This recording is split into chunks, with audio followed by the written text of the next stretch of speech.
Hello everyone, आप सभी का आपके धना क्लासेस यूट्यूब चैनल में बहुत बहुत स्वागत है। आज हम करने वाले हैं प्रियम्बल। जो हमारा पॉलिटी का जो सीरीज चल रहा था, संविधान का सीरीज चल रहा था, उसमें आज का टॉपिक है हमारा प्रियम्बल, प्रस्तावना। चलिए स्टार्ट करते हैं, ठीक है ना। चलिए, प्रस्तावना, प्रस्तावना, प्रियम्बल, ठीक।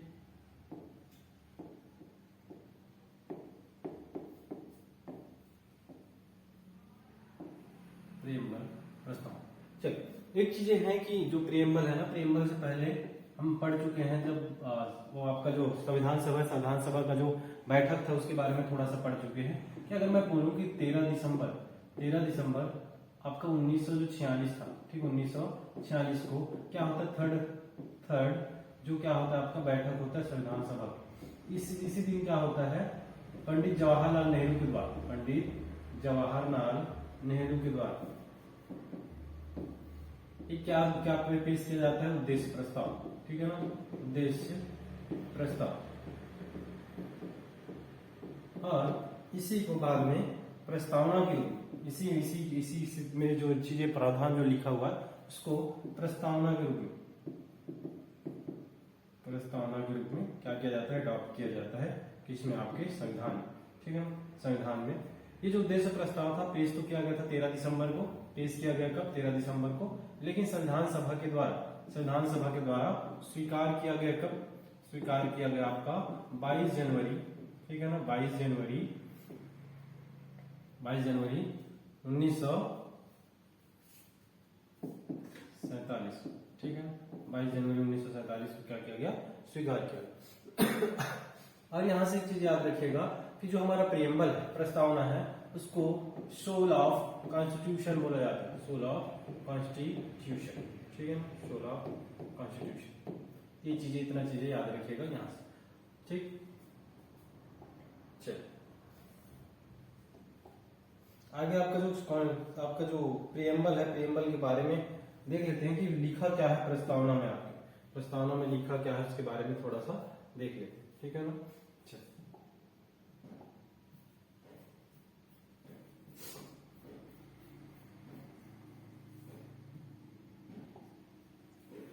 प्रियम्बल आपका जो प्रस्तावना है कुछ ऐसा दिखता है, ठीक। प्रस्तावना जो है कुछ ऐसा दिखता है, और इसमें लिखा क्या है इसके बारे में। अच्छा, ये जो प्रस्तावना है, प्रस्तावना से क्वेश्चन, ये जो लिखा हुआ है ना, लिखा हुआ जो नंबर टर्म्स है, ये जो लिखा हुआ जो आपको दिख रहा है, ये सारी चीजों के बारे में पूछता है, ठीक है ना। पूछता है इनका जो सीक्वेंस है, जो लिखा हुआ सीक्वेंस है, लिखा क्या है इसमें प्रस्तावना में, हम भारत के लोग, ठीक है ना, हम भारत के लोग भारत को एक संपूर्ण प्रभुत्व संपन्न समाजवादी पंथनिरपेक्ष लोकतंत्रात्मक गणराज्य बनाने के लिए तथा उसके समस्त नागरिकों को सामाजिक, आर्थिक और राजनीतिक न्याय। अच्छा, न्याय कितने टाइप के, 3 टाइप के न्याय का क्या है, जिक्र है किसमें, प्रस्तावना में, ठीक। कितने टाइप के न्याय का, 3 टाइप का। इसके बारे में भी क्वेश्चन पूछा जा चुका है कि जो आपका प्रियम्बल या फिर आपका जो संविधान है, संविधान कितने टाइप के न्याय देता है, किसी भी जो आपका जो यहाँ के जो लोग हैं, नागरिक है, उसको कितने टाइप के न्याय देता है। एक तो सामाजिक, आर्थिक और राजनीतिक न्याय देता है, ठीक है। आगे लिखा है कि विचार, अभिव्यक्ति, विश्वास, धर्म और उपासना की स्वतंत्रता देता है। स्वतंत्रता किसका, विचार, अभिव्यक्ति, विश्वास, धर्म और उपासना का क्या देता है, स्वतंत्रता प्रदान करता है, ठीक है ना।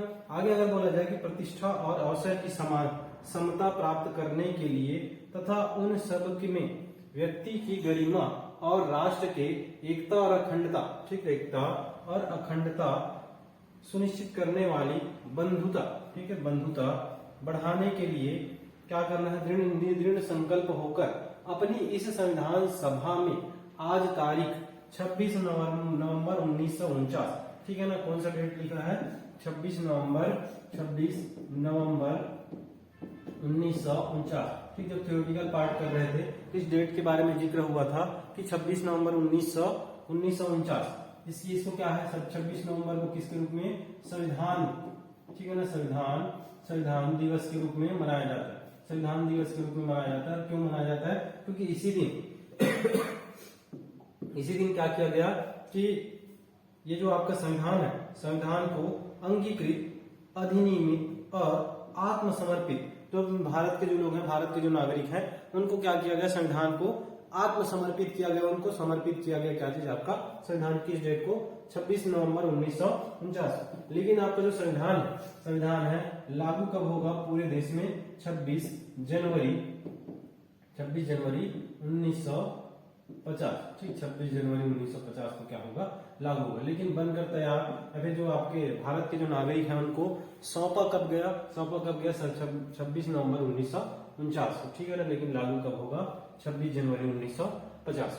अब जो है ना, जब आगे जब बनकर आपका तैयार हुआ आपका जो संविधान, तो बीच बीच में जो आपका प्रियम्बल है, प्रियम्बल का क्या है, कॉन्फ्लिक्ट होता रहा। प्रियम्बल में जितने भी वर्ड लिखे हुए हैं ना, जितने भी वर्ड लिखे हुए हैं उससे रिलेटेड कॉन्फ्लिक्ट होता रहा, अलग अलग केस सुप्रीम कोर्ट के पास गया, ठीक है ना। इन्हीं जो केस के बारे में जिक्र करेंगे। पहला हमारा जो केस है, ये जो प्रियम्बल से रिलेटेड है, बेरुवाड़ी केस, ठीक है। बेरुवाड़ी केस के बारे में थोड़ा सा डिटेल से पढ़ेंगे। चल आगे देखते हैं था क्या बेरुवाड़ी केस, ठीक। चल हमें पता है कि 3 जून, ठीक है ना, 3 जून 1947, ठीक, 3 जून 1947 को क्या आया था, माउंटबेटन योजना, ठीक है ना। क्या आया, माउंटबेटन योजना है, ठीक। अब ये माउंटबेटन योजना था, इस माउंटबेटन योजना में क्या था, क्या चीज था, क्या प्रावधान था कि जो भारत है, भारत को 2 अलग अलग उपनिवेश बनाया जाए, ठीक है ना। भारत को 2 अलग अलग क्या बनाया जाए, उपनिवेश बनाया जाए। एक तो भारत होगा, ठीक है ना, और एक होगा पाकिस्तान, ठीक है ना, एक होगा क्या, पाकिस्तान। अब इस चीज के लिए ये जो चीज है, चल केशवानंद भारती केस करते हैं, ठीक है, केशवानंद भारती केस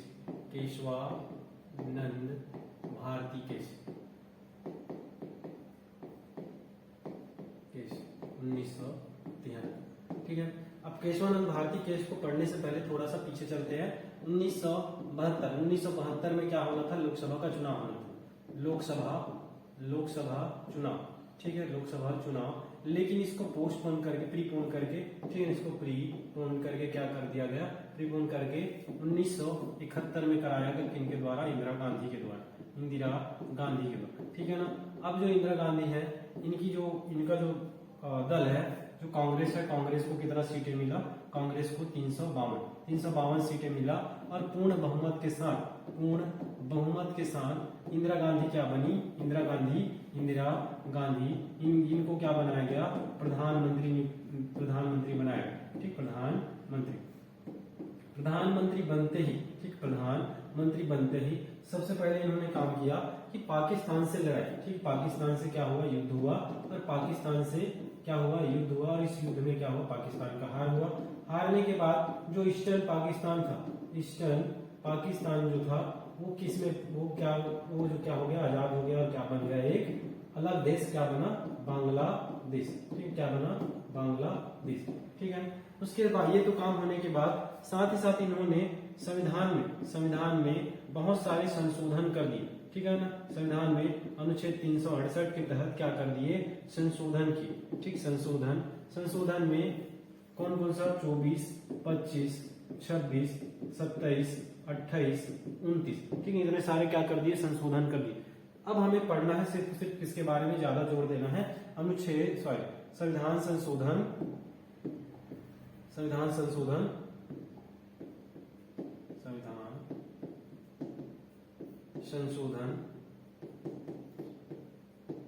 कौन से नंबर का, 24वें नंबर, कब हुआ, 1971 में।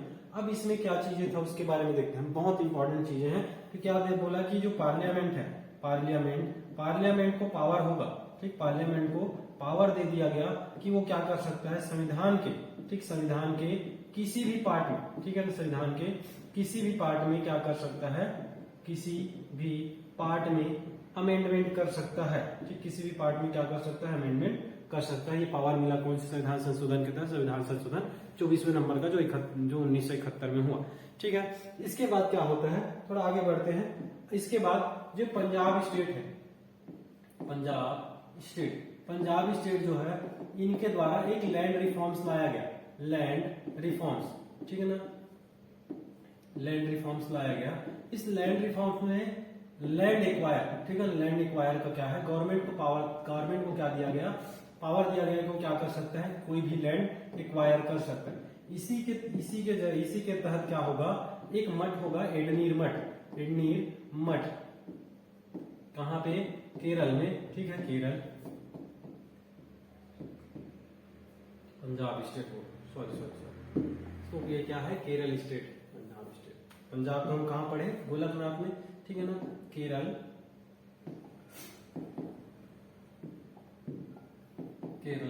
स्टेट, ठीक है, केरला स्टेट के जो गवर्नमेंट है उनके द्वारा लैंड रिफॉर्म्स लाया गया और गवर्नमेंट को क्या बोल दिया गया, पावर दिया गया कि वो क्या कर सकता है, लैंड को एक्वायर कर सकता है। इसी के तहत क्या हुआ, एडनीर जो मठ है, जो कहाँ केरला में है, छोटा मठ है, इसको क्या किया गया, एक्वायर किया गया गवर्नमेंट के द्वारा, ठीक है ना, एक्वायर किया गया गवर्नमेंट के द्वारा। अब यहाँ एडनीर मठ है, एडनीर मठ की पीठासीन, ठीक है, एडनीर मठ के पीठासीन थे कौन, केशवानंद भारती, ठीक, केशवानंद भारती। इनके द्वारा सुप्रीम कोर्ट पर अनुच्छेद 32 के तहत क्या किया गया, एक ये जो माउंटबेटन है, माउंटबेटन उस समय क्या थे, गवर्नर जनरल, क्या थे, governor general of India, governor general of India थे, ठीक है ना, कौन, माउंटबेटन, ठीक, माउंटबेटन।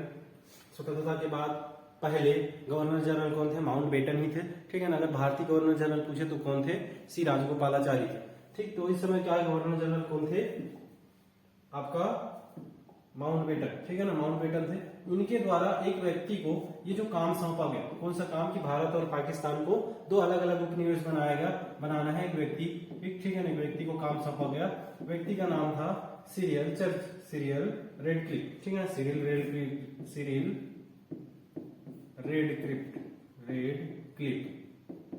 ठीक, सीरियल रेडक्लिफ। अब इनको काम सौंपा गया कि क्या करना है, भारत को दो क्या बनाना है, उपनिवेश के रूप में क्या करना है, बांटना है, ठीक। अब इनके पास भी क्या है, अब इनके पास भी तो क्या आ गया, जिम्मेदारी आ गया कि कैसे बांटा जाए, कि भारत को अलग अलग दो उपनिवेश में कैसे बांटा जाए, किस तर्ज पे बांटा जाए, ठीक है ना, किस तर्ज पे बांटा जाए। तो इन्होंने बोला कि जो भारत है, भारत में जो तुम्हारा धर्म है, दो धर्म है, उसका बहुलता है। एक तो आपका क्या है, हिंदू धर्म है, ठीक है ना, हिंदू धर्म है, और एक तो क्या है, मुस्लिम धर्म। इन दो धर्मों का क्या है, बहुलता है, मुस्लिम धर्म, ये दो धर्मों का क्या है, मुस्लिम बहुलता है। तो उन्होंने बोला कि जिस एरिया में मुस्लिम ज्यादा रहते हैं उनको हम बना देते हैं पाकिस्तान, उनको क्या है, एक अलग उपनिवेश पाकिस्तान का नाम दे दिया जाए, और जो जहां पे क्या है हिंदू बाहुल्य एरिया है उसको क्या कर दिया जाए, भारत नाम दे दिया जाए, फिर भारत बना दिया जाए, भारत के अंदर रखा जाए, ठीक है। तो मुस्लिम बाहुल्य एरिया को क्या, पाकिस्तान, ठीक है ना, पाकिस्तान। अब मुस्लिम बाहुल्य एरिया दो जगह में था, एक तो था आपका ईस्टर्न वाले एरिया में और एक था वेस्टर्न वाले एरिया, ठीक है ना। हिंदू जो है, ये जो सेंटर भारत था, ठीक है, सेंट्रल भारत था, सेंट्रल इंडिया था, वहां पे क्या था, हिंदू बाहुल्य था। लेकिन ये जो तुम्हारा पाकिस्तान है, पाकिस्तान का भी कौन दो हिस्सा है, एक तो था क्या, ईस्टर्न जो एरिया है, ईस्टर्न एरिया में क्या है, मुस्लिम है, और एक क्या है, वेस्टर्न एरिया में भी क्या है, मुस्लिम। तो इस तरह क्या कर दिया गया, ये जो ईस्टर्न भारत है, जो पाकिस्तान है, पाकिस्तान को दो अलग अलग पाकिस्तान, एक तो क्या ईस्टर्न पाकिस्तान और एक वेस्टर्न पाकिस्तान, ये दो भागों को किसको दिया, पाकिस्तान को दिया, ठीक है। ये जो दो भाग था, ये दो अलग अलग पाकिस्तान बने, ईस्टर्न पाकिस्तान और वेस्टर्न पाकिस्तान। थोड़ा सा देखते हैं डायग्राम में, ठीक है ना।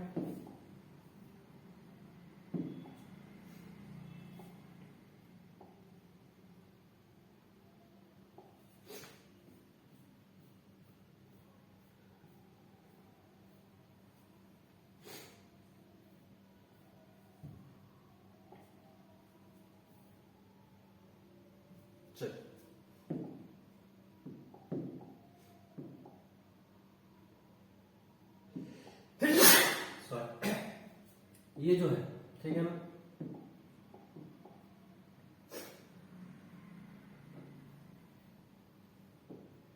ये जो एरिया था क्या था,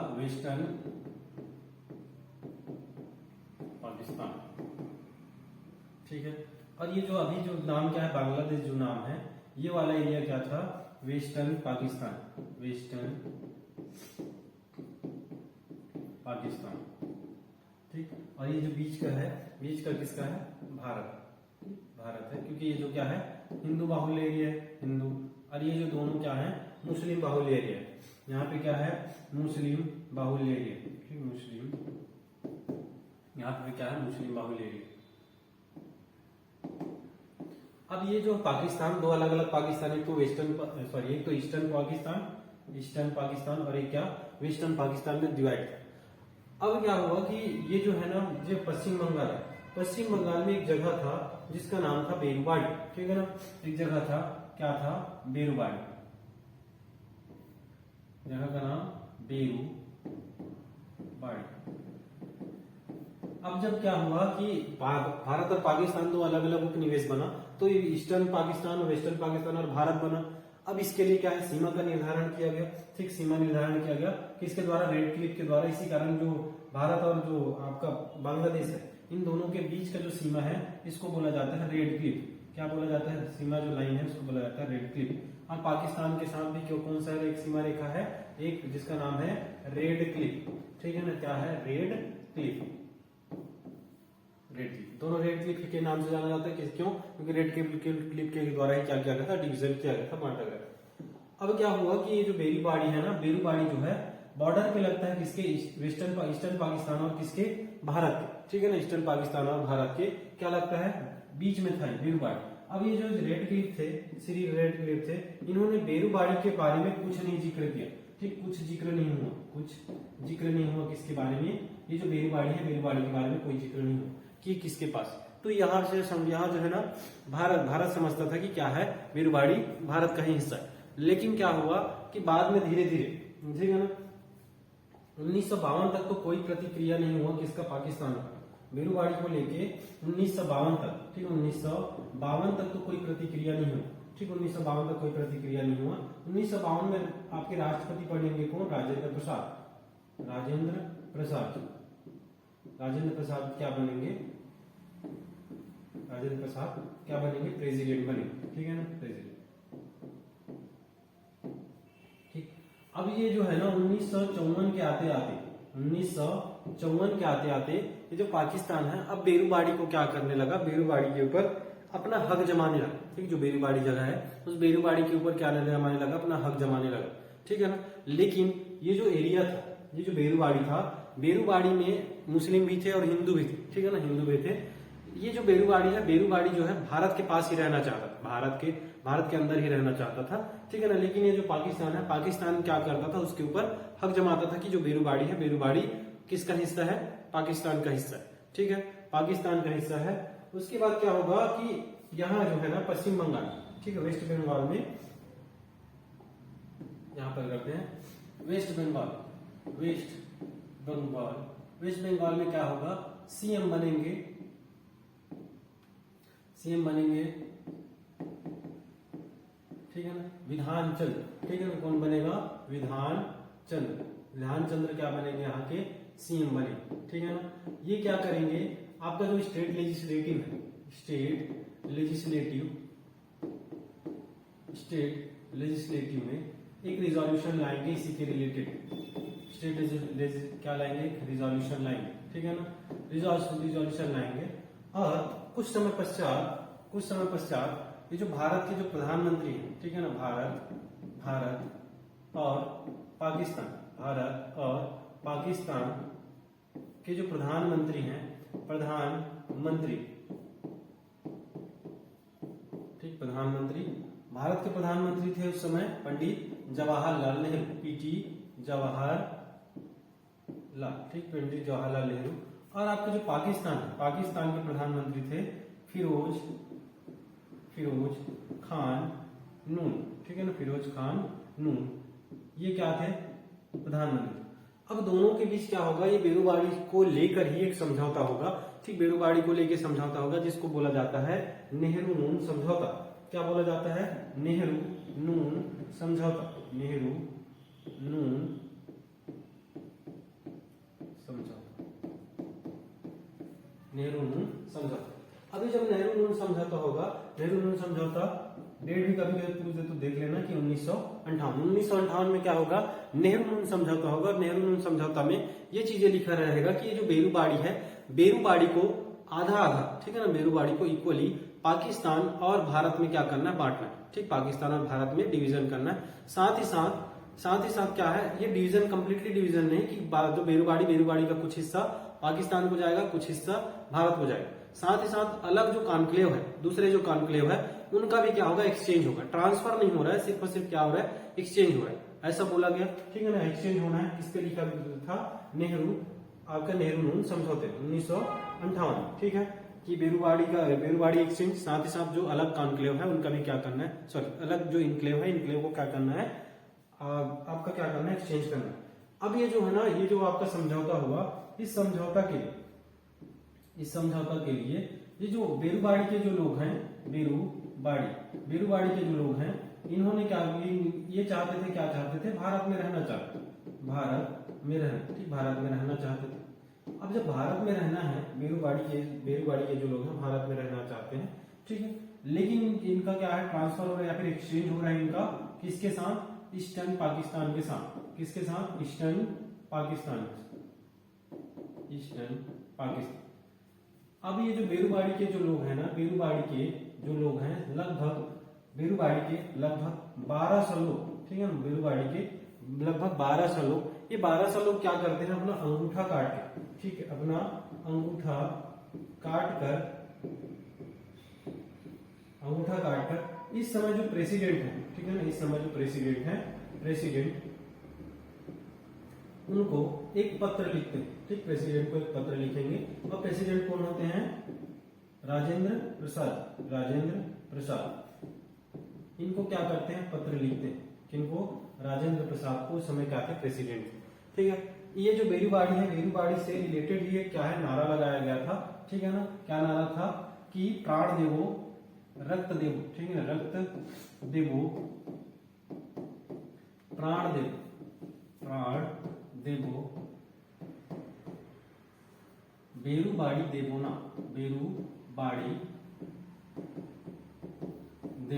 ठीक है ना, देवोना। ये क्या था, एक स्लोगन चला था कि रक्त देवो प्राण देवो बेरूबाड़ी देवोना। ठीक है, तो ट्रांसफर होना है किसको, पाकिस्तान को। पत्र लिखा गया किसको, राजेंद्र प्रसाद जी को पत्र लिखा। और राजेंद्र प्रसाद जी ने, ठीक है, राजेंद्र प्रसाद जी ने डायरेक्टली, अब उनके पास एक पावर है, प्रेसिडेंट के पास एक पावर होता है, कौन से अनुच्छेद के तहत, ठीक है ना, प्रेसिडेंट के पास एक पावर है, कौन सा, अनुच्छेद 143। ठीक है, अनुच्छेद 143। अनुच्छेद 143 क्या बोलता है कि प्रेसिडेंट, ठीक है, प्रेसिडेंट किसी भी मामले पर क्या कर सकता है, सुप्रीम कोर्ट से क्या मांग सकता है, सुझाव मांग सकता है। ठीक है ना, परामर्श मांग सकता है, परामर्श। और ये जो परामर्श दिया जाएगा सुप्रीम कोर्ट की तरफ से, उसको मानना या ना मानना, ये किसके ऊपर डिपेंड करता है, प्रेसिडेंट के ऊपर डिपेंड करता है। ठीक है, चल, अब ये सुप्रीम कोर्ट है, सुप्रीम कोर्ट से के पास क्या है, 143, अनुच्छेद 143 के तहत क्या गया, प्रेसिडेंट ने मामला भेजा और उनसे पूछा, ठीक है, उनसे पूछा कि पहला पॉइंट क्या था इसमें, जो आपका 143 था, उसमें पहला पॉइंट था आपका जो बेरूबाड़ी है, ठीक है, बेरूबाड़ी यूनियन को जो ट्रांसफर किया जा रहा है, या फिर एक्सचेंज, ट्रांसफर तो नहीं, एक्सचेंज किया जा रहा है, क्या वो जो एक्सचेंज है उसमें जो विधानसभा है, विधानसभा का एग्रीमेंट जरूरी है कि नहीं। ठीक है ना, उनका जो है एग्रीमेंट जरूरी है कि नहीं। पहला पूछा कि क्या जो बेरूबाड़ी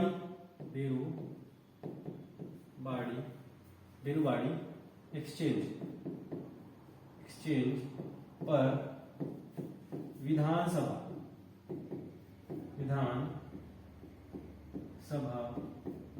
का प्रतिज्ञान जरूरी है कि जरूरी,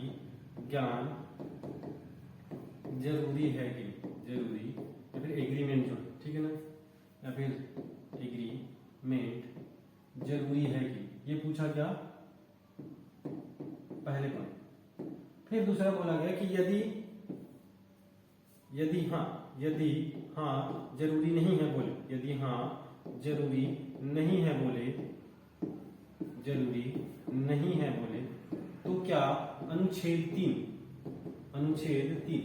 3 में क्या बोला गया है कि अनुच्छेद 3 में है कि जैसे कोई बाउंड्री अल्टर करना है, या फिर किसी जगह को एक्वायर करने के बाद, या फिर किसी जगह को एक्वायर करने का पावर, या फिर बाउंड्री अल्टर करने का पावर, या फिर किसी स्टेट के नाम चेंज का पावर किसके पास है? पार्लियामेंट के पास है। ठीक है, पार्लियामेंट को क्या है? एक पावर है कि वो कोई भी जो प्रांत है, कोई भी जगह है, उसका क्या कर सकता है? नेम चेंज कर सकता है, नेम चेंज, बाउंड्री अल्टर कर सकता है। ठीक है ना, बाउंड्री अल्टर कर सकता है, बाउंड्री अल्टर, या फिर कोई जो लैंड है, लैंड को क्या कर सकता है? एक्वायर कर सकता है। अभी जो लैंड एक्वायर है, लैंड एक्वायर के लिए एक और अनुच्छेद का जिक्र होगा, अनुच्छेद 1 का सब क्लॉज 3 का सी। ठीक है ना, अनुच्छेद 1 का सब क्लॉज 3 का सी, ये भी अभी जिक्र होगा, इसके बारे में आगे देखेंगे। तो अगर ये बोला कि यदि हाँ जरूरी नहीं है तो क्या अनुच्छेद 3 के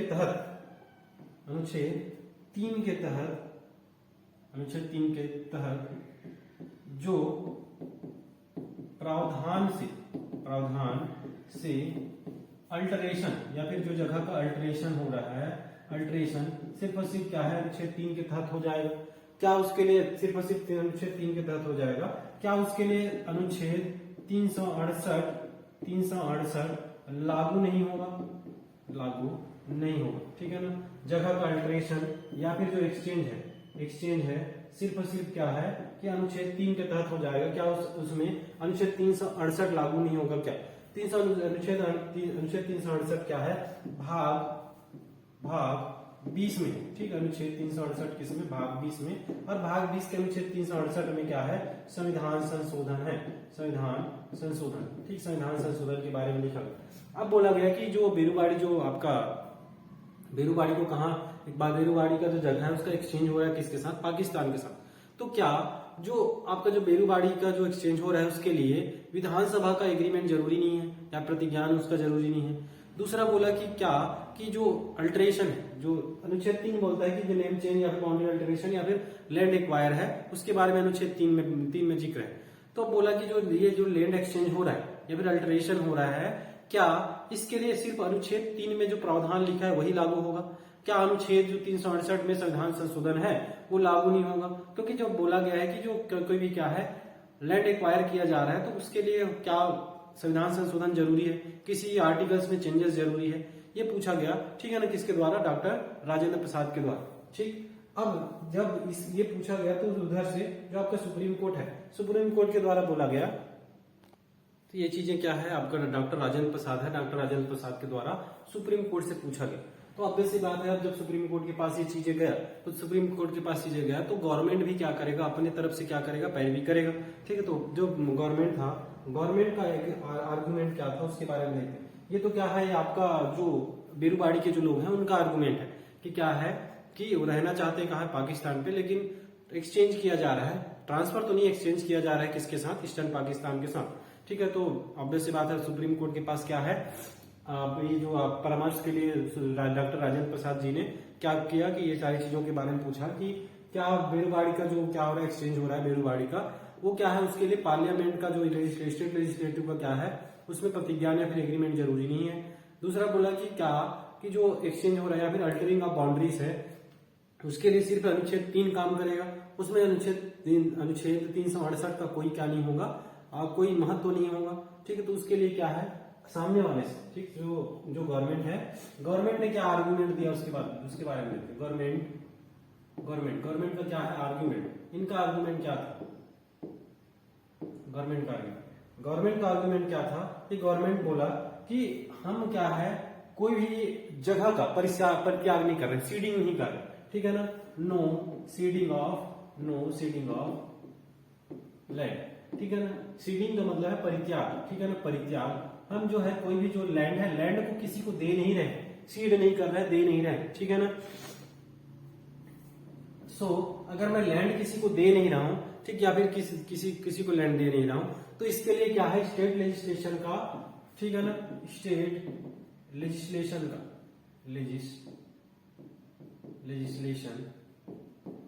लेजिस्लेशन का कोई क्या नहीं होगा, इसमें कोई जिम्मेदारी नहीं होगा या फिर कोई महत्व नहीं है इसमें स्टेट लेजिस्लेशन का। इसी कारण देखो जो रिजोल्यूशन लाया गया किसके द्वारा, आपका जो विधान जो क्या बने थे, सीएम बने थे उनके द्वारा। लेकिन क्या बोला गया कि आर्ग्यूमेंट हुआ कि बोला गया कि जो स्टेट लेजिस्लेशन का इसमें कोई महत्व नहीं है, क्योंकि हम जो है जगह सीड नहीं कर रहे, जगह का परित्याग नहीं कर रहे, कोई लैंड का परित्याग नहीं कर रहे, ठीक है ना। सो स्टेट लेजिस्लेशन का क्या है, कोई महत्व नहीं रहे, ठीक है ना। हम सिर्फ और सिर्फ क्या कर रहे हैं, लैंड एक्सचेंज कर रहे हैं, लैंड एक्सचेंज, ठीक है ना। लैंड एक्सचेंज, अगर मैं 10 वर्ग किलोमीटर दे रहा हूं, ठीक है, पाकिस्तान को, तो पाकिस्तान भी क्या है बदले में कहीं ना कहीं से 10 जो कहीं कोई भी जगह से 10 वर्ग किलोमीटर मुझे क्या करेगा, लैंड प्रोवाइड करेगा, ठीक है ना। तो ये आर्गुमेंट किनका था, आर्गुमेंट था गवर्नमेंट का, ठीक है। गवर्नमेंट जो है, गवर्नमेंट की तरफ से जो लाया गया था नून, और तुम्हारा नेहरू नून समझौता था, उसके ऊपर आर्गुमेंट था किसका, गवर्नमेंट। तो अब ये दो हो गया। एक तो क्या है आपका जो बेरुवाड़ी के जो लोग हैं उनके द्वारा, बेरुवाड़ी के जो सीएम थे, फिर जो पश्चिम बंगाल के सीएम थे, उनके द्वारा रिजोल्यूशन लाया गया था स्टेट लेजिस्लेशन। लेकिन वहां से आर्गुमेंट आया कि स्टेट लेजिस्लेटिव का कोई भी महत्व नहीं होगा, क्योंकि हम जो लैंड है, लैंड सीड नहीं कर रहे, लैंड का परित्याग नहीं कर रहे, सिर्फ और सिर्फ लैंड का क्या कर रहे हैं, एक्सचेंज कर रहे हैं, ठीक, बदले में कि जो लैंड हम दे रहे हैं उसी के बदले में हमें कुछ ना कुछ लैंड मिले, ठीक है ना। अब ये चीजें हो गया। अब जो है ये जो आर्गुमेंट किए थे, इसके इनके बदले में आर्गुमेंट हुआ, या फिर इनके अपोजिट में एक आर्गुमेंट होगा। आर्गुमेंट के बारे में देखते हैं कि ये बोल रहे हैं कि क्या कर रहे हैं, एक्सचेंज कर रहे हैं, किसको, लैंड एक्सचेंज कर रहे हैं। अब यहाँ पे एक आर्गुमेंट उठता है कि जब हम अनुच्छेद एक का सब क्लास 3C पढ़ते हैं, अनुच्छेद 1 का सब क्लास 3 पढ़ते हैं, तो इसमें बोला गया है कि जो भारत है, ठीक है ना, जो भारत है या फिर जो भारत के पार्लियामेंट के द्वारा सिर्फ क्या है, जगह एक्वायर किया जा सकता है, ठीक है ना। एक्वायर अपने में मिलाया जा सकता है, एक्वायर किया जा सकता है, यहां से कोई जगह परित्याग नहीं किया जा सकता, या फिर वहां पे एक्सचेंज का कोई प्रावधान नहीं, ठीक है ना। जो आपका अनुच्छेद 1 का सब क्लास 1, जो अनुच्छेद 1 है, 1 का जो सब क्लास 3 का C है, वो बोलता है कि सिर्फ और सिर्फ भारत क्या कर सकता है, लैंड एक्वायर कर सकता है, एक्सचेंज नहीं कर सकता, या फिर यहां से जो आपका जो लैंड है, लैंड सीड नहीं कर सकता। ये बोलता है कौन, अनुच्छेद 1 का अनुच्छेद 1(3)C। लेकिन तो आप तो क्या कर दे रहे हो कि लैंड एक्सचेंज कर दे रहे हो, कौन सा अनुच्छेद के तहत, ठीक है। और आप ये बोल रहे हो कि जो अनुच्छेद 3 है, अनुच्छेद 3 के तहत ही क्या होता है, बाउंड्री अल्टरेशन होता है, नेम चेंज होता है, ठीक है ना, नेम चेंज होता है, या फिर कोई जगह एक्वायर किया जाता है। तो फिर एक और आर्ग्यूमेंट वो तो था ना कि आपका राजेंद्र प्रसाद पूछे थे कि क्या कॉन्स्टिट्यूशन अमेंडमेंट जरूरी है, ठीक है।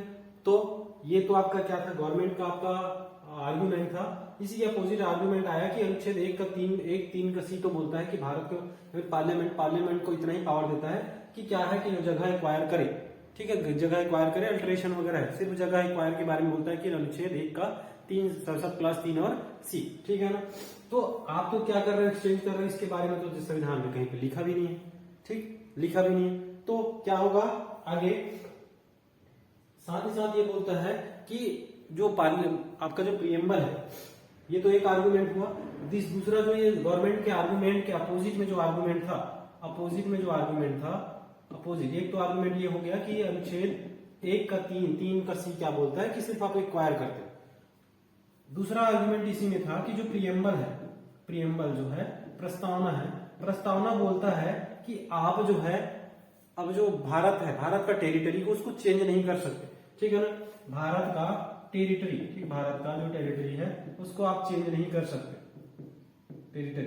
ये जो है पावर किसके पास नहीं है, पार्लियामेंट के पास ऐसा कोई पावर नहीं है कि वो भारत का क्या करे, टेरिटरी चेंज करे। ये कहां पे लिखा हुआ है, प्रीएम्बल पे लिखा हुआ, ठीक है ना। पार्लियामेंट के पास पावर नहीं, लेकिन आप क्या कर रहे हो, टेरिटरी चेंज कर रहे हो, ऑब्वियस सी बात है, क्योंकि जो बेरुवाड़ी है किसका हिस्सा था, आपका पश्चिम बंगाल का हिस्सा था, ठीक। तो वहां से अल्टरेशन होता, जो बाउंड्री अल्टरेशन होगा। लेकिन क्या है, पावर तो किसके पास नहीं है, पार्लियामेंट के पास नहीं है कि टेरिटरी चेंज करे, भारत का टेरिटरी चेंज करना है तब।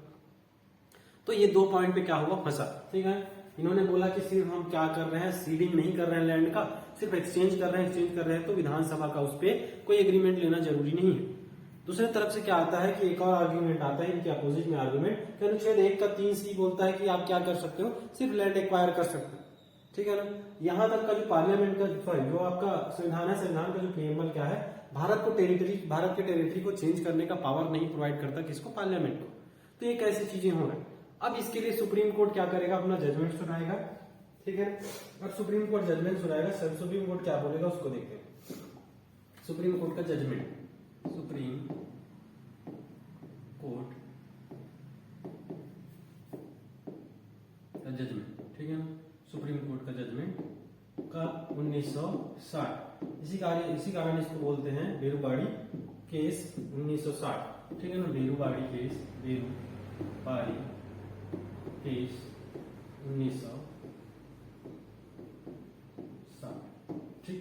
अब बेरुबाड़ी केस 1960, इनका जजमेंट आया कि इन्होंने बोला कि जो आपका जो प्रियम्बल है, प्रस्तावना है, प्रस्तावना संविधान का पार्ट नहीं है।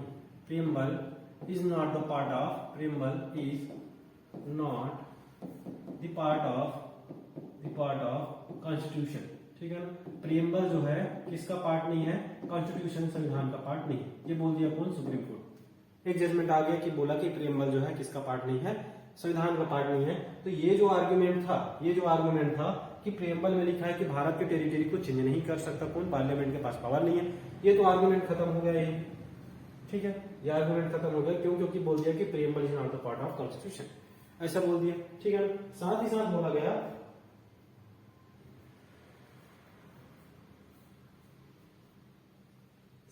बोला गया कि हाँ ठीक है कि जो अनुच्छेद 1 का 3 है, अनुच्छेद 1 का जो 3 का सी है, ये बोलता है कि भारत जो है सिर्फ क्या कर सकता है, सिर्फ एक्वायर कर सकता है, लैंड एक्वायर कर सकता है, ठीक। लैंड एक्वायर क्या कर सकता है, लैंड एक्वायर कर सकता है, लेकिन सीड नहीं कर सकता। लैंड सीड नहीं करता, सीडिंग का मतलब होता है परित्याग करना, देना, ट्रांसफर करना, ठीक है। सीडिंग नहीं कर सकता, ठीक है ना, सीडिंग नहीं कर सकता। एक्वायर कर सकता है लेकिन सीडिंग नहीं कर सकता। ये दूसरा चीज बोला गया। तीसरा बोला गया कि अगर किसी टेरिटरी को क्या करना है, तुम्हें किसी टेरिटरी को चेंज करना है, फिर लैंड को सीड करना है, अगर सीड करना है किसको, पाकिस्तान को देना है, ठीक है ना। जो आपका बेरुबाड़ी की जगह का कुछ पाकिस्तान का कुछ हिस्सा, बेरुबाड़ी की जगह कुछ ईस्टर्न पाकिस्तान को देना है, तो आपको अनुच्छेद 3 में अमेंडमेंट करना होगा, ठीक है ना। अगर बेरुबाड़ी का कुछ हिस्सा, ठीक है, बेरुबाड़ी का कुछ हिस्सा सीड करना है, किसको, ईस्टर्न पाकिस्तान को अगर क्या करना है, सीड करना है, ठीक है ना, ईस्टर्न पाकिस्तान को सीड करना है, तो आपको अनुच्छेद 3 में क्या करना पड़ेगा, अमेंडमेंट करना पड़ेगा, ठीक है ना। अमेंडमेंट करना पड़ेगा कि कौन से अनुच्छेद के तहत, अनुच्छेद 368 के तहत। तभी आप क्या कर सकते हो, सीड कर सकते हो, जगह सीड कर सकते हो, या फिर बेरुबाड़ी का कुछ हिस्सा क्या कर सकते हो, पाकिस्तान को सीड कर सकते हो। तो ये क्या हुआ, जजमेंट हुआ किसका, सुप्रीम कोर्ट। और बहुत बड़ा फैसला आया कि बोला गया कि preamble is not the part of constitution. तो प्रियम्बल क्या है, कॉन्स्टिट्यूशन का पार्ट नहीं। सीधा सिरे से नकार दिया कि प्रियम्बल जो है कॉन्स्टिट्यूशन का पार्ट नहीं है, क्योंकि प्रियम्बल में लिखा था कि अब जो पार्लियामेंट के पास ऐसा कोई पावर नहीं है कि क्या करे, भारत की टेरिटरी चेंज करे, ठीक है ना। भारत का जो सीमा है, सीमा को चेंज करे, ठीक। तो ये आया, जजमेंट आया किसके लिए, बेरुबाड़ी केस 1960 के, ठीक है ना। इसके बाद पढ़ते हैं हम गोलकनाथ केस, ठीक। गोलकनाथ केस के बारे में भी डील करेंगे उसके बारे में, ठीक। चलो इसको थोड़ा सा रिवाइज करा देता हूं मैं, ठीक है ना। रिवाइज कर लेते हैं थोड़ा सा, 5 मिनट। चलिए थोड़ा सा माउंटबेटन योजना 1947 आएगा। इसमें बोला जाएगा कि जो भारत है, भारत को 2 उपनिवेश बनाना है, भारत और पाकिस्तान, ठीक है ना। इसके लिए सिरिल जो आपका रेड क्लिफ है उनको चुना जाता है कि क्या करना है, इनको 2 अलग उपनिवेश में बनाना, क्या करना है, पार्ट करना है। तो इन्होंने क्या किया कि जो मुस्लिम बाहुल्य एरिया है उसको पाकिस्तान, और जो हिंदू बाहुल्य एरिया है उसको भारत। तो मुस्लिम बाहुल्य एरिया आपके ईस्टर्न पार्ट में था और वेस्टर्न पार्ट में भी था। तो ईस्टर्न को ईस्टर्न पाकिस्तान बोला गया, वेस्टर्न को वेस्टर्न पाकिस्तान बोला गया, ठीक है ना। कुछ समय तक सारी चीजें सीधे सही रहा। 1952 में क्या है, आपका प्रेसिडेंट बनेंगे राजेंद्र प्रसाद, ठीक है ना। 50 से 52 तक तो रहेंगे ही, लेकिन 1952 में क्या होगा, वो निर्वाचन होगा उनका, और 1952 में क्या होगा, प्रेसिडेंट बनेंगे कौन, डॉक्टर राजेंद्र प्रसाद। उसके बाद 54 में क्या होगा, जो पाकिस्तान है, पाकिस्तान जो बेरुबाड़ी, क्योंकि बेरुबाड़ी के बारे में कोई जिक्र नहीं था, रेड क्लिफ जब क्या किया, सीमा रेखा बनाया, फिर रेड क्लिफ ने जब डिवीजन किया तब, ठीक है। तो बेरुबाड़ी को लेके क्या है, पाकिस्तान क्या करने लगेगा, पाकिस्तान उसके ऊपर क्या हक जमाने लगा, उसको बोलने लगेगा कि ये क्या है, ईस्टर्न पाकिस्तान का हिस्सा है। ठीक, अब क्या हुआ कि वहां के जो लोग हैं ना, बेरूबाड़ी के लोग, वो भारत पे रहना चाहते थे वहां के, क्योंकि वो पश्चिम बंगाल का हिस्सा था। जो बेरूबाड़ी है पश्चिम बंगाल का हिस्सा था, ठीक है ना। उसके बाद क्या होता है कि जो आपका जो विधान है, वहां के विधान सिंह है, विधान क्या बनते हैं, वहां के सीएम बनते हैं, और स्टेट लेजिस्लेशन में क्या लाते हैं, एक रिजोल्यूशन लाते हैं। बावजूद उसके क्या होता है, नेहरू नून समझौता होता है। उस समय तत्कालीन प्रधानमंत्री थे आपके पंडित जवाहरलाल नेहरू, और अब पाकिस्तान के प्रधानमंत्री कौन थे, फिरोज नून, ठीक है ना, फिरोज खान नून थे। दोनों के बीच में एक नेहरू नून समझौता होगा 1958 में। उसमें रहेगा कि जो बेरूबाड़ी है, बेरूबाड़ी को क्या करना है, बेरूबाड़ी को एक्सचेंज करना है, लैंड एक्सचेंज करना। अगर मैं बेरूबाड़ी को ईस्टर्न पाकिस्तान को देता हूँ तो उतना ही लैंड हमें कहाँ है, पाकिस्तान से मिलेगा, ठीक है, पाकिस्तान से दूसरे जगह में उतना ही लैंड मिलेगा। अब क्या हुआ, जो बेरूबाड़ी के जो लोग हैं ना, 1200 लगभग 1200 लोग अपना अंगूठा काटते हैं। अंगूठा काटने के बाद बाकी जो आपका यहाँ के प्रेसिडेंट है, भारत के प्रेसिडेंट, तत्कालीन प्रेसिडेंट कौन, डॉक्टर राजेंद्र प्रसाद, उनको एक पत्र लिखते हैं, ठीक है ना, पत्र लिखते हैं। और ये जो आपका जो चल रहा था, बेरूबाड़ी केस जो चल रहा था, इसके में एक स्लोगन भी था वहां के लोगों के द्वारा दिया गया था कि रक्त देवो प्राण देवो, लेकिन क्या नहीं देना है, बेरूबाड़ी देवो ना। अब क्या होगा, प्रेसिडेंट के पास गया पत्र, उन्होंने क्या किया, सुप्रीम कोर्ट पे याचिका दायर किया। जब सुप्रीम कोर्ट से परामर्श मांगा, वो आपका जो अनुच्छेद 143 के तहत, अब अनुच्छेद 143 के तहत सुप्रीम कोर्ट को या फिर प्रेसिडेंट को पावर देता है कि सुप्रीम कोर्ट से परामर्श ले सकता है। और जो परामर्श दिया गया है उसको मानने ना मानने का क्या है, किसके ऊपर डिपेंड करता है, आपका प्रेसिडेंट के ऊपर डिपेंड करता है, ठीक है। अब क्या है, जब यहां से याचिका दायर, यहां से सुप्रीम कोर्ट से प्रेसिडेंट ने क्या मांगा कि बोला कि परामर्श देना है, तो उन्होंने 2 पॉइंट लिखा कि क्या जो बेरूबाड़ी का जो एक्सचेंज हो रहा है, बेरूबाड़ी एक्सचेंज हो रहा है, बेरूबाड़ी के साथ साथ जो अलग जगह का एक्सचेंज हो रहा है, ठीक है ना, उसमें स्टेट लेजिस्लेशन का कोई क्या नहीं है, प्रतिज्ञा नहीं है, एग्रीमेंट की जरूरत नहीं है, ठीक, क्योंकि ऑब्वियस सी बात है, जब कोई भी जगह का क्या कर रहे हो, सीडिंग कर रहे हो, सॉरी एक्वायर कर रहे हो, तो या फिर किसी को ट्रांसफर कर रहे हो, तो वहां के स्टेट लेजिस्लेशन का पावर होगा कि वहां पे क्या कर सके, कुछ ना कुछ बातें बोल सके या फिर कुछ कर सके। लेकिन ये जो है स्टेट लेजिस्लेशन का हिस्सा नहीं है, या फिर स्टेट लेजिस्लेशन के पास या फिर उनका एग्रीमेंट जरूरी नहीं है। अगर हाँ जरूरी नहीं है तो क्या अनुच्छेद 3 के तहत, अनुच्छेद 3 बोलता है कि कोई पार्लियामेंट के पास पावर है कि कोई वो जगह एक्वायर कर सकता है, ठीक है ना, एक जो सीमा है, सीमा रेखा जो एक्सचेंज वो कर सकता है, अल्टर कर सकता है, ठीक। तो इसके बारे में कहा अनुच्छेद 3 में, तो बोला कि क्या अनुच्छेद 3 इतना इनफ है, सफिशिएंट है कि ये जो एक्सचेंज हो रहा है, एक्सचेंज के लिए कोई संविधान संशोधन करने की जरूरत नहीं है, ठीक। ये 2 चीजें पूछा गया किसके द्वारा, प्रेसिडेंट डॉक्टर राजेंद्र प्रसाद के द्वारा पूछा गया सुप्रीम कोर्ट से। इनके अपोजिट में आर्ग्यूमेंट था, गवर्नमेंट का आर्ग्यूमेंट क्या था कि हम सिर्फ और सिर्फ लैंड एक्सचेंज कर रहे हैं, लैंड सीड नहीं कर रहे हैं, परित्याग नहीं कर रहे हैं, किसी को ट्रांसफर नहीं कर रहे हैं, ठीक, सिर्फ और सिर्फ लैंड का क्या हो रहा है, एक्सचेंज हो रहा है। तो इसके लिए स्टेट लेजिस्लेशन का कोई इसमें क्या है, महत्व नहीं है, सिर्फ और सिर्फ क्या हो रहा है, एक्सचेंज हो रहा है, लैंड एक्सचेंज हो रहा है तब, ठीक है ना। अब इधर से आपका जो उनके अपोजिट जो गवर्नमेंट है, गवर्नमेंट के अपोजिट आर्गूमेंट हुआ कि जो लैंड, चलो आप लैंड एक्सचेंज कर रहे हो, तो अनुच्छेद 1 क्या बोलता है, अनुच्छेद 3 का सी क्या बोलता है कि जो पार्लियामेंट क्या कर सकता है, सिर्फ पार्लियामेंट के पास इतना पावर है, या फिर भारत क्या कर सकता है, सिर्फ और सिर्फ लैंड एक्वायर कर सकता है, ठीक है ना, लैंड एक्वायर कर सकता है, लैंड एक्सचेंज नहीं कर सकता। अब अनुच्छेद ये फंस गया। दूसरा चीज है, प्रियम्बल में बोला गया था कि जो भारत का जो सीमा रेखा है वो नहीं चेंज होगा, ठीक है ना, पार्लियामेंट के पास वो पावर नहीं है कि वो क्या कर रहे, भारत का टेरिटरी बदले, ठीक है ना, सीमा रेखा बदले, टेरिटरी बदले। अब यहाँ से ऑब्वियस बात है, पाकिस्तान जो पश्चिम बंगाल का हिस्सा था बेरूबाड़ी, वो किसके साथ एक्सचेंज हो रहा था, पाकिस्तान के साथ। तो क्या है, टेरिटरी बदलता, टेरिटरी चेंज होता। अब ये दोनों चीजें फंस गए। अब जजमेंट आता है सुप्रीम कोर्ट का कि सुप्रीम कोर्ट बोलता है कि preamble is not the part of constitution, जो प्रियम्बल कॉन्स्टिट्यूशन का पार्ट है ही नहीं। तो एक आर्गुमेंट था वो तो खत्म हो गया।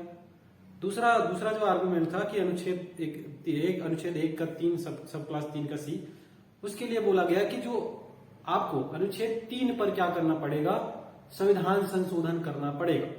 किसके लिए, कि अगर आप क्या करते हो, बेरूबाड़ी को सीड करते हो, किसको, ईस्टर्न पाकिस्तान, तभी अगर करना है ऐसा तो आपको क्या करना पड़ेगा, एक संविधान संशोधन करना पड़ेगा, ठीक है ना, किसके तहत, अनुच्छेद 368 के तहत। तो ये क्या था, हमारा बेरूबाड़ी केस था, ठीक है ना। चलिए अगला जो है ना, अमेंडमेंट जो 17 आता है, संविधान संशोधन, 17वां जो संविधान संशोधन हो, आगे देखते हैं आपके गोलकनाथ केस के ऊपर। ठीक, गोलकनाथ केस को समझने से पहले हमें 17वां संविधान संशोधन के बारे में समझना पड़ेगा। ठीक, 17वां कॉन्स्टिट्यूशनल अमेंडमेंट, ठीक है ना, 1964 में क्या होगा, कॉन्स्टिट्यूशनल अमेंडमेंट होगा। कौन से अनुच्छेद के तहत, अनुच्छेद 368 के तहत, अनुच्छेद 368 के तहत क्या होगा, कॉन्स्टिट्यूशनल अमेंडमेंट होगा। ठीक है, अनुच्छेद 64 के तहत क्या होगा, कॉन्स्टिट्यूशनल अमेंडमेंट होगा। और इसमें कहा जाएगा, क्या क्या पॉइंट कहा गया था ये देख लो, कि निजी खेती के लिए, निजी खेती के लिए पहला चीजें तो यह है कि निजी खेती के लिए, खेती के लिए कोई भी आदमी, ठीक, कोई भी आदमी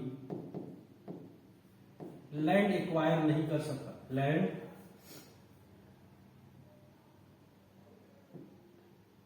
एक्वायर नहीं कर सकता। ठीक है,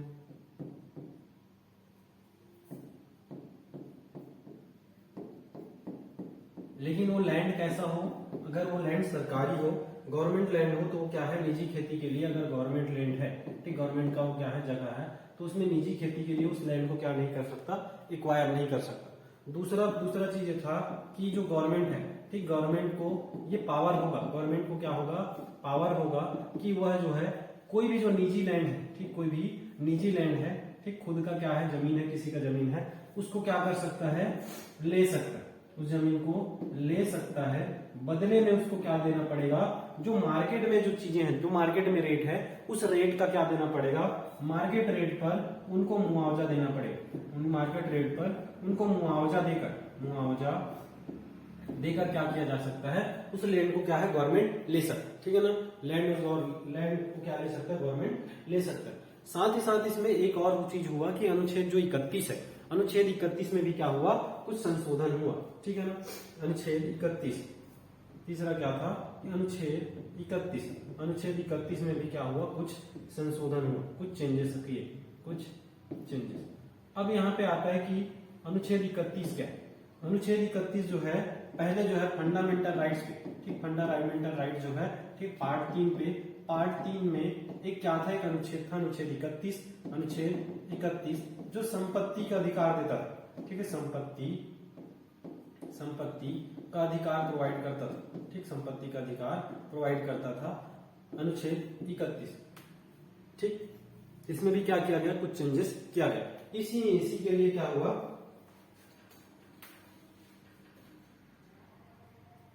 चलिए आगे देखते हैं कि एक केस आया, गोलकनाथ केस, गोलकनाथ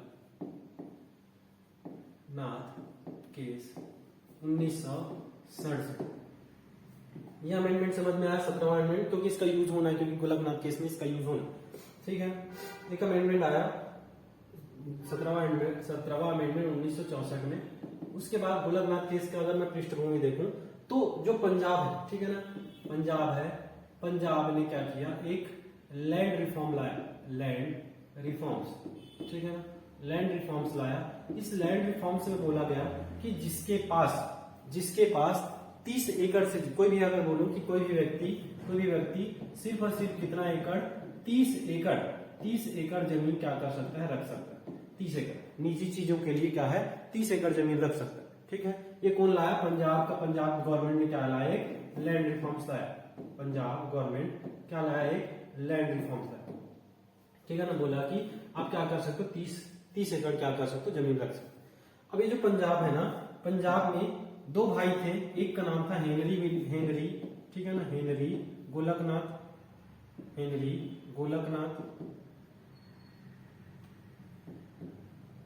एक का नाम था विलियम गोलकनाथ। ठीक है ना, एक का नाम क्या था, विलियम गोलकनाथ।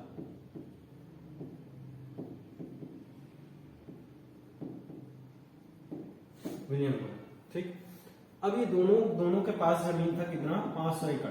कितना जमीन था, 500 एकड़। लेकिन गवर्नमेंट ने क्या ला दिया, रिफॉर्म ला दिया कि किसी भी व्यक्ति को, ठीक है ना, मैक्सिमम कितने एकड़, 30 एकड़ क्या कर सकता है, उसके पास जमीन हो सकती। लेकिन गोलकनाथ और जो हेनरी गोलकनाथ और विलियम गोलकनाथ के पास कितना जमीन, 500 एकड़। ठीक, 500 एकड़। अब इसी को लेके इन्होंने क्या किया, सुप्रीम कोर्ट के पास रिट दायर की, ठीक है, रिट दायर किया, ठीक है ना। और इनका जो इनके तरफ से आर्गुमेंट का जो मेन हथियार था कौन सा, अनुच्छेद 13 और अनुच्छेद 368, ठीक है ना, अनुच्छेद 13 और अनुच्छेद 368।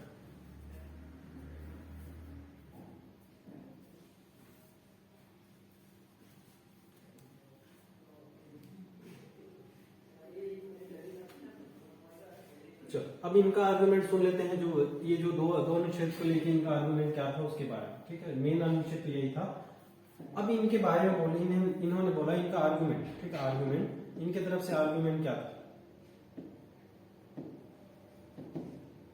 इन्होंने बोला कि ये जो लैंड रिफॉर्म्स आया है इसके तहत जो हमारा अनुच्छेद 31 है, अनुच्छेद 31, इसमें लिखा है क्या, संपत्ति का अधिकार का क्या हो रहा है, हनन। संपत्ति के अधिकार का क्या हो रहा है, हनन। साथ ही साथ अनुच्छेद जो 14 है, अनुच्छेद 14 है, उसका भी क्या हो रहा है, हनन हो रहा है।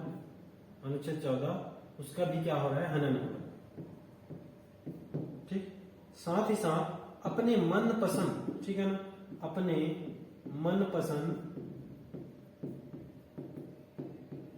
मनपसंद जो जीवन यापन करना है उस पर भी क्या है, यापन करना है, उस पर भी क्या है, ये असर डाल रहा है, जो कि आपका क्या है, लैंड रिफॉर्म्स लाया गया पंजाब गवर्नमेंट के द्वारा। अब इनका ये आर्गुमेंट था, ठीक है ना। अब थोड़ा सा देखते हैं कि अनुच्छेद 31 क्या बोलता है। संपत्ति का अधिकार है कि आप क्या कर सकते हो, कितने भी संपत्ति रख सकते हो या फिर किसी भी लैंड को क्या कर सकते हो, अपने एक्वायर कर सकते हो, ये अधिकार था, ठीक, फंडामेंटल राइट्स का। साथ ही साथ जो अनुच्छेद 14 बोलता है समानता का अधिकार, ठीक, समानता का अधिकार है। अब ये जो है ना, अपनी मनपसंद जीवन यापन करने का भी अधिकार इससे इनका क्या है, फंडामेंटल राइट्स नहीं है, लेकिन क्या है, ये भी उनका क्या हो रहा है, हनन हो रहा है, क्योंकि उनके पास लैंड है कितना, 500 एकड़, लेकिन अभी रखना उनको कितना है, 30 एकड़, ठीक, 30 एकड़ रखना है। तो ये इनका क्या था, आर्गुमेंट था, ठीक है ना। आर्गुमेंट क्या था इनका, आपका जो गोलकनाथ दोनों भाई। अब सुप्रीम कोर्ट का क्या आएगा, जजमेंट आएगा। सुप्रीम कोर्ट क्या बोलता है उसके बारे में देखते, ठीक है। सुप्रीम कोर्ट क्या बोलता है, ये जो अनुच्छेद या फिर सॉरी ये जो अमेंडमेंट हुआ, अमेंडमेंट कौन सा, अमेंडमेंट 17 नंबर का जो अमेंडमेंट होगा, 17 अमेंडमेंट, ठीक है ना। इसमें इसके तहत क्या है, बोला कि अनुच्छेद जो 14 है, अनुच्छेद 14 का क्या हो रहा है, हनन हो रहा है। इसको लेके क्या करना है, इसको भी क्या करना है, नल करना है, ठीक है, नल करना है। तो अब सुप्रीम कोर्ट का क्या आया, सुप्रीम कोर्ट का आया जजमेंट, सुप्रीम कोर्ट का जजमेंट आया, ठीक है ना। अब जजमेंट से पहले थोड़ा सा अनुच्छेद 13 के बारे में देखें, ठीक है। अनुच्छेद 13 क्या बोलता है कि यदि, या फिर बोला है कि जो मौलिक अधिकार से रिलेटेड जो विधि कानून बनेगा उसको क्या कर किया जा सकता है, अगर किसी का मौलिक अधिकार हनन होता है, ठीक है। ऐसा समझ लो कि कोई भी अगर कानून बन रहा है, कोई भी कानून बन रहा है जिससे किसी के मौलिक अधिकार का हनन हो रहा है, जिससे किसी का मौलिक अधिकार क्या हो रहा है, प्रभावित हो रहा है, मौलिक अधिकार क्या हो रहा है, प्रभावित हो रहा है, तो अनुच्छेद 13 के तहत, अनुच्छेद 13 के तहत वो जो कानून बना हुआ है, वो कानून बना है क्या हो जाएगा, तुरंत नल हो जाएगा, तुरंत क्या हो जाएगा, नल हो जाएगा। और जो कानून बनाया था, ये जो अमेंडमेंट हुआ था, 17वां अमेंडमेंट हुआ था, ठीक है ना, 1964 में जो 17वां अमेंडमेंट होगा, ये किसके कौन से अनुच्छेद के तहत होगा, तो अनुच्छेद 368 के तहत, ठीक है। इससे पहले बताया नहीं गया था कि जो अनुच्छेद 368 में से के द्वारा जो अमेंडमेंट होगा वो क्या अनुच्छेद 13 के अंदर आता है कि नहीं, ठीक है। तो इसमें बोला गया, ये जो आपका जजमेंट आया, तो जजमेंट में बोला गया कि जो आपका अनुच्छेद 368 है, अनुच्छेद 368 जो है ये अनुच्छेद 13 के टेरिटरी के अंदर आता है, कि अनुच्छेद 13 के तहत बोला गया कि अनुच्छेद 368 के द्वारा कोई अमेंडमेंट किया जा रहा है और उससे किसी के मौलिक अधिकार का हनन हो रहा है, तो क्या हो जाएगा, वो जो कानून है तुरंत क्या हो जाएगा, नल हो जाएगा, चाहे वो क्या हो, 368 के तहत ही क्या ना हो, वो कानून बनाया गया हो। इसी कारण क्या है, तो ये जो 17 जो अमेंडमेंट था, 17 जो अमेंडमेंट था, इसको क्या किया गया, नल किया गया। अब ये जो तुम्हारा जजमेंट था, इस जजमेंट के लिए अभी तक का सबसे ज्यादा जो सुप्रीम कोर्ट के जज हैं उनका क्या बैठेगा, बेंच बैठेगा। और बेंच होगा कितने जजों का, 11 जजों का। और 11 जजों में से 6-5 के बहुमत से, हमें 6-5 से क्या सुनाया जाएगा, जजमेंट सुनाया जाएगा। और इसमें बोला जाएगा कि जो अनुच्छेद 368 है ये भी अनुच्छेद 13 के दायरे के अंतर्गत आता है। अतः जो अनुच्छेद 368 के तहत कोई भी अमेंडमेंट हुआ है जिससे किसी के मौलिक अधिकारों का हनन हो रहा है, किसी के मौलिक अधिकारों का हनन हो रहा है, तो वो जो आपका जो कानून है, जो अधिनियम है, जो क्या है, एक जो बना है, उसको क्या किया जाएगा, नल किया जाएगा। ठीक है ना। तो अतः क्या हुआ, ये जो 17वां जो संविधान संशोधन है इसका भी क्या किया गया, ये नल हो। ठीक है ना। साथ ही साथ ये चीजें बोला गया कि जो पार्लियामेंट को ये पावर नहीं है, ठीक, पार्लियामेंट को पावर नहीं है वो क्या करे कि संविधान जो तुम्हारा पार्ट 3 है, ठीक है, जो पार्ट 3 है उस पे क्या करे, संशोधन करे। ठीक है ना।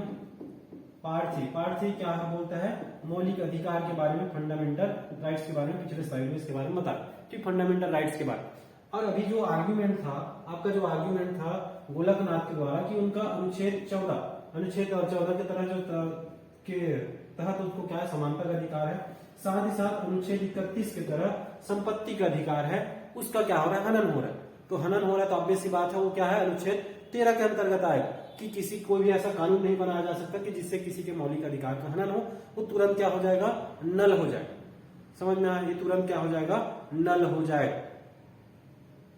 तो ये क्या था, जजमेंट था कि जो 13 जो आपका अनुच्छेद 368 है वो भी अनुच्छेद 13 के टेरिटरी के अंतर्गत आता है। ठीक है। तो ये क्या है आपका गोलकनाथ केस। इसमें एक केस और बच गया आपका केशवानंद भारती केस। ठीक है ना। केशवानंद भारती केस के बारे में भी थोड़ा सा देखते हैं। चलिए इसका रिवीजन थोड़ा सा करा दे रहा हूं मैं कि गोलकनाथ केस क्या था इसके बारे में। ठीक है। चलिए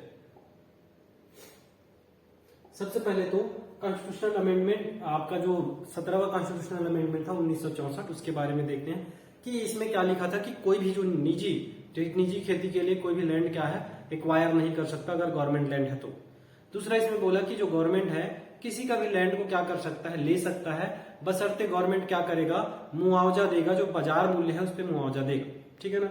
ये दो चीजें बोला गया। साथ ही साथ कुछ चेंजेस किया गया। आपका जो अनुच्छेद 31 है, अनुच्छेद 31 में क्या है, आपका संपत्ति का अधिकार है, जो फंडामेंटल राइट्स पार्ट 3 में है, उस संपत्ति का अधिकार है, उसके बारे में क्या किया गया, कुछ उसमें भी क्या है, कुछ चेंजेस किया गया, अमेंडमेंट किया गया।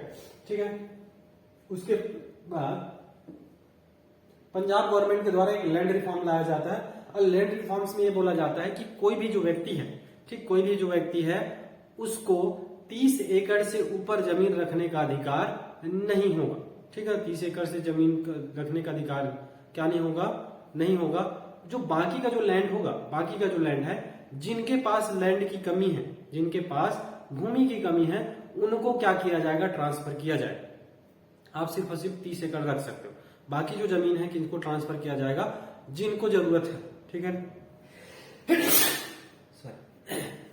जिनको जरूरत है उनको क्या किया जाएगा, ट्रांसफर किया जाएगा। अब दो भाई थे, एक तो विलियम गोलकनाथ और एक हेनरी गोलकनाथ। दोनों क्या करते हैं, याचिका दायर करते हैं, कहां पे, सुप्रीम कोर्ट में याचिका दायर करते हैं। ठीक है ना।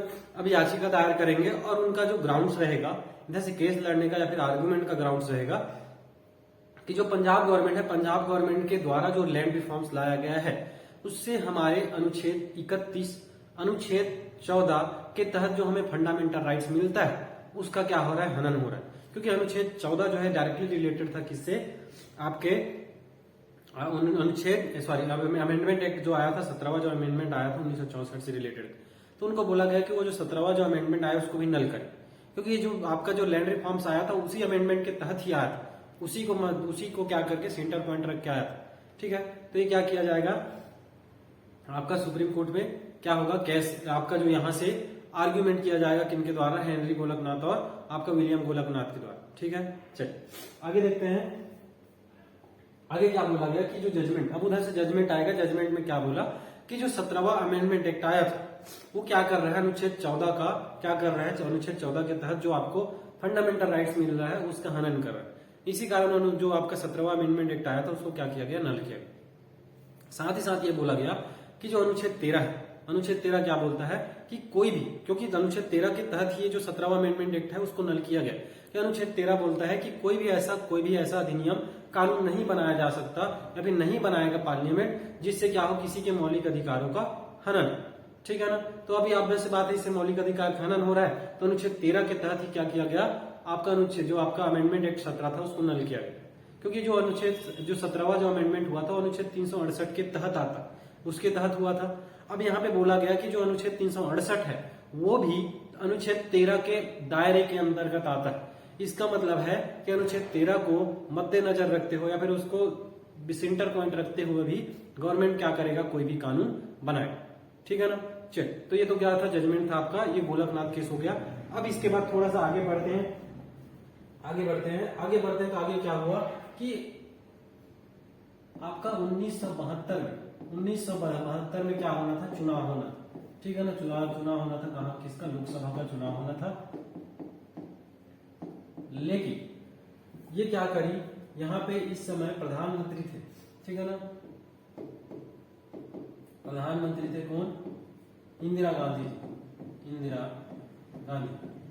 इन्होंने क्या किया कि ये जो चुनाव है, चुनाव को पोस्टपोन करा के 1971 में ही करा दिया।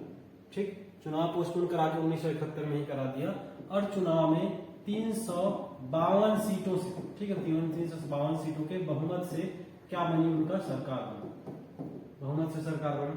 अब सरकार बनते ही इन्होंने क्या किया, 1971 में क्या किया, पाकिस्तान के साथ युद्ध कर, पाकिस्तान से के साथ क्या होगा, युद्ध होगा, लड़ाई होगा।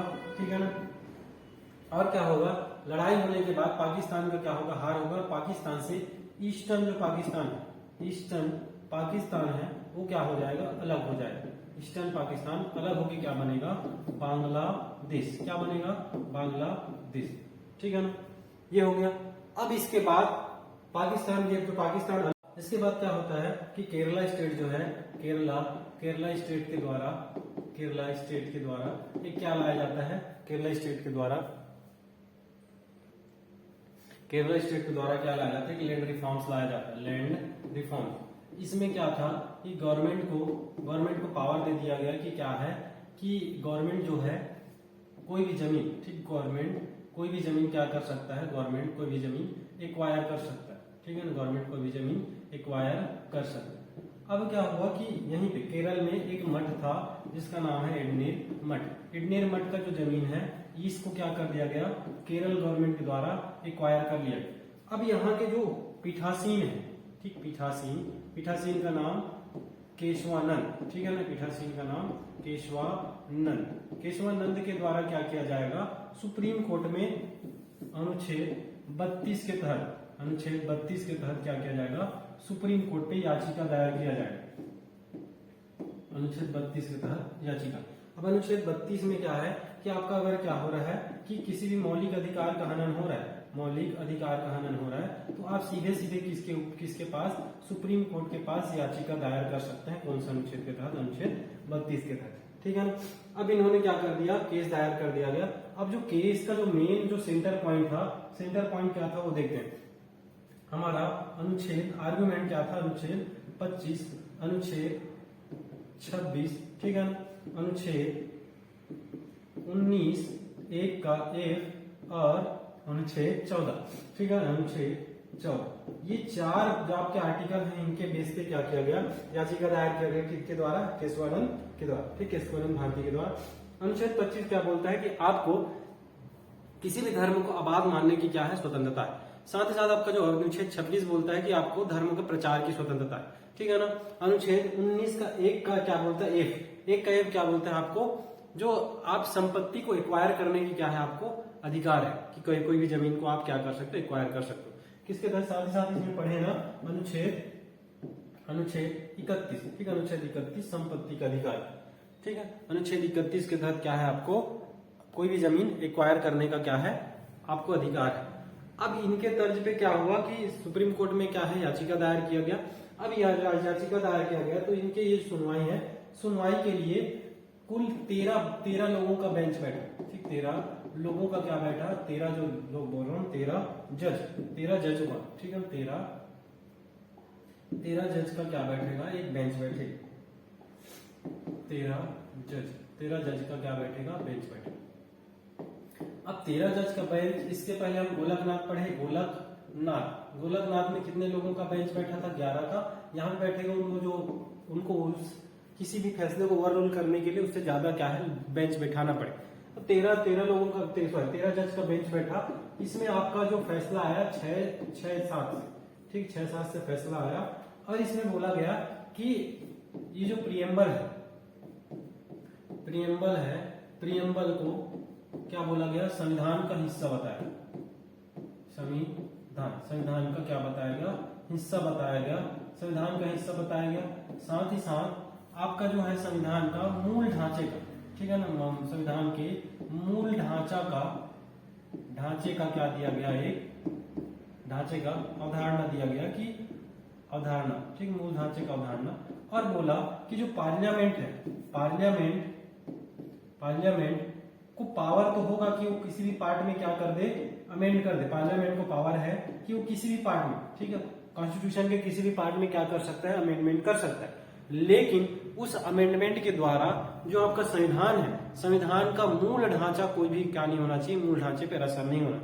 तो अब तो यहाँ से पूछा गया, गवर्नमेंट के द्वारा पूछा गया कि भैया बता दो कि मूल ढांचा क्या है, कि उसके हिसाब से हम क्या बनाए, कानून बनाए, कोई भी अमेंडमेंट करें उसी के हिसाब से करें, कि जो मूल ढांचा अगर हमें पता है तब। तो सुप्रीम कोर्ट ने बोला कि अभी हम मूल ढांचा नहीं बता रहे हैं, जब जब जरूरत पड़ेगा, जब जब केस आएगा तब हम मूल ढांचे के बारे में बताएं, ठीक है ना।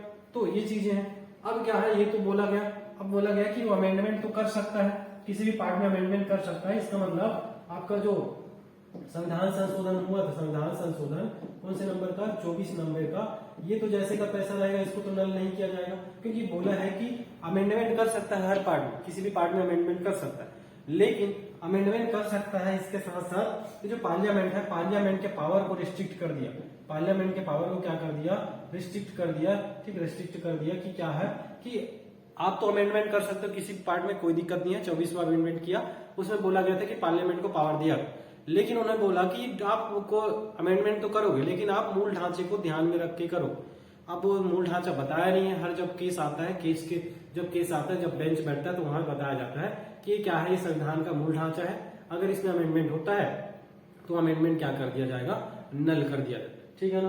तो ये क्या था, आपका जजमेंट था सुप्रीम कोर्ट का कि क्या है, प्रियम्बल जो है हिस्सा है किसका, प्रियम्बल हिस्सा है किसका, आपका संविधान का, और संविधान का हिस्सा है, और साथ ही साथ ये मूल ढांचा है, और मूल ढांचे का उदाहरण दिया। पार्लियामेंट ने बोला कि आपको पावर है, चलो ठीक है, आपको पावर है कि आप पूरे संविधान में क्या कर सकते हो, संविधान के किसी भी पार्ट में अमेंडमेंट कर सकते हो, लेकिन ऐसा अमेंडमेंट नहीं करोगे जिससे संविधान के मूल ढांचे पर असर पड़े। तो इसके तहत क्या है, जो आपका संविधान संशोधन हुआ था 24वां नंबर, ये नल नहीं हुआ, जैसे का तैसा रहा।